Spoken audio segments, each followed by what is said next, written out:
There once was a rat who heard of a game that was like a storybook, but not quite the same.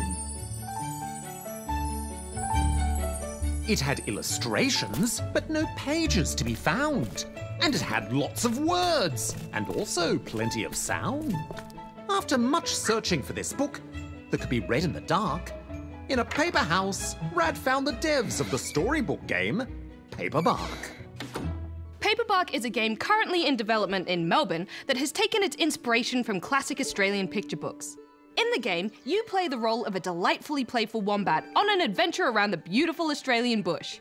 I caught up with the game's lead designer, Terry, to find out how and why they made a game inspired by books.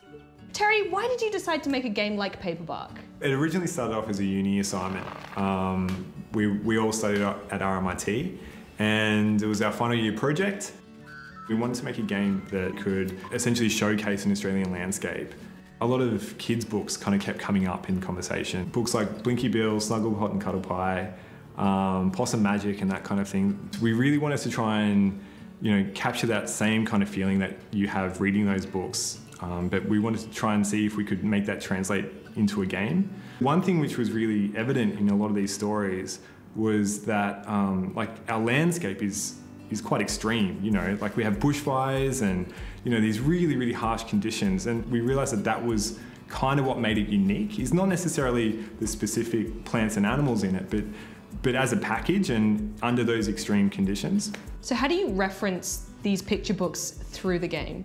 The actual story itself that's going to be told is really heavily referenced through all of these different books that we had growing up. Nina, who's the lead artist, is always flicking through them, like composition, colours, and the watercolour shader which Ryan has developed was also off the back of that, because watercolours seem to be really used quite a lot with a lot of these stories. The result of these influences is a game that feels almost like a living book. Starting with what seems like a blank page, the watercolour-style world paints itself in as you explore, almost like you're creating the story as you play. All the flora and fauna you find on your adventure is an accurate reflection of the Australian bush. Not to mention, the wombat is super cute with the way he bumbles around, exploring his world. We chose a wombat because we wanted to choose an animal which was a little bit less represented than a lot of the other iconic Australian animals. But then also from a design perspective, the wombat worked really well in the kind of story that we wanted to tell. I've often said that the gameplay is the space in between the pages. And that's kind of how this game has been set up, So as the wombat kind of walks and explores this space, it's meant to feel really relaxing, it's meant to feel nice. Like, it's not meant to be an aggressive game or anything like that.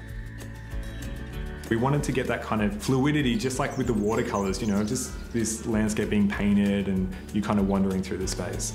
We obviously drew a lot of inspiration from, these kids' books and things like that, but it's also like, we're from here as well, we grew up here, so a lot of the inspiration is also just from, our backyards and when we go on a bushwalk and things like that.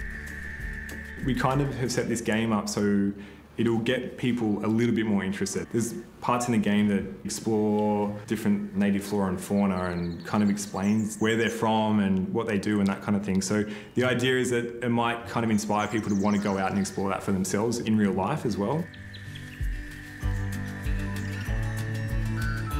Well, thank you so much for talking to us, Terry. It's always exciting to see the amazing things that Australian developers are working on. Can't wait to play it!